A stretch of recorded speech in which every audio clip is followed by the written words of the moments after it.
নমস্কার। জি বাংলায় এসবিএফ প্রোডাকশনের সিরিয়াল চিরদিনই তুমি যে আমার চলছে সন্ধ্যে 6:30 স্লটে।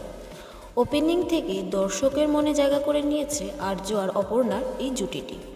এবার জিতু দিতিপ্রিয়ার ব্যাপারে মুখ খুললেন এক বিশিষ্ট জার্নালিস্ট ভাস্বতী ঘোষ।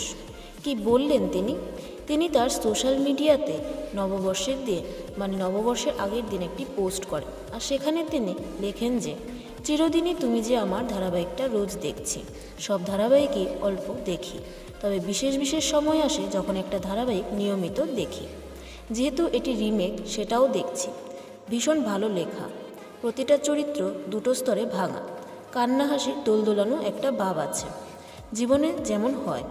এই ধারাবাহিক জিতু কমল এবং দিতিপ্রিয়া রায়ের পোক্ত অভিনয় ছাড়া সম্ভব হতো বলে মনে হয় না। গল্পটাই এমন, শুধু প্রেমে পড়ার ব্যাপার না, চরিত্র দুটোর উপর সমাজ ব্যবস্থা যা চাপিয়ে দিচ্ছে তার প্রতিক্রিয়া আর প্রেম মিশে এই চরিত্ররা রিয়েক্ট করছে।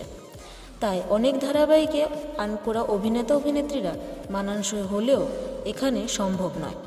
অদিতি রায়ের তত্ত্বাবধানে ধারাবাহিকটা তৈরি হচ্ছে। এই ধারাবাহিক বেঙ্গল টপার হবে কিনা সেটা সময় বলবে, তবে ধারাবাহিকের অন্যতম জনপ্রিয় দুটি চরিত্র হবে আর্য আর অপর্ণা, সেটা নিশ্চিত। এই চরিত্র দুটো দর্শকের সঙ্গে থাকতে পারে বহুদিন, আমার সঙ্গে থাকবেই আগামী কিছু বছর। আর তার এই পোস্টে কমেন্ট করে দিতিপ্রিয়া এবং জিতু দুজনেই। জিতু বলে তার অবদান খুবই কম এখানে, সে শুধু অভিনয়টুকুই করে, বাকি সবটাই টিমের সাকসেস।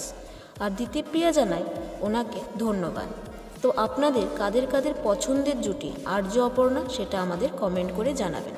আর এরকম সব আপডেট পেতে আমাদের চ্যানেল টেলিজোনের পাশে থাকবেন। ধন্যবাদ।